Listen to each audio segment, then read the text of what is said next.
వాళ్ళు ఒక sub committee వేసిర్రు. Ponguleti Srinivasa Reddy ఏమన్నాడు, జనవరి 20న అంగరంగ వైభవంగా ఈ 4 పథకాలు తెలంగాణ సమాజానికి అందిస్తామన్నటువంటి సందర్భం చెప్పిర్రు. ఈ తెలంగాణ రాష్ట్రంలో ఏ ఒక్క గ్రామంలో ఈ 4 పథకాలు అమలైనాయి? మండలానికి ఒక విలేజ్ తీసుకున్నారు మేడం ఈ 4 పథకాలు.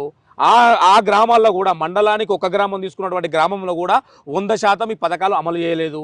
అంటే ఆకాశంలో వైకుంఠం చూపించే విధంగా ఈరోజు కాంగ్రెస్ పార్టీ తెలంగాణ రాష్ట్రంలో పరిపాలిస్తుంది తప్ప ఈ తెలంగాణ ప్రజలకు ఏ విధంగా ఈరోజు అమలు చేయాలి పథకాలు అనేది వీళ్ళ దగ్గర లేదు మేడం.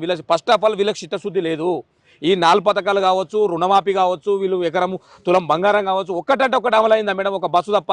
తెలంగాణ రాష్ట్రంలో 14 మాసాలు పూర్తి చేసుకున్నటువంటి ఈ కాంగ్రెస్ ప్రభుత్వము తెలంగాణ రాష్ట్రంలో ఒక్కటంటే ఒక హామీ నెరవేర్చిందా?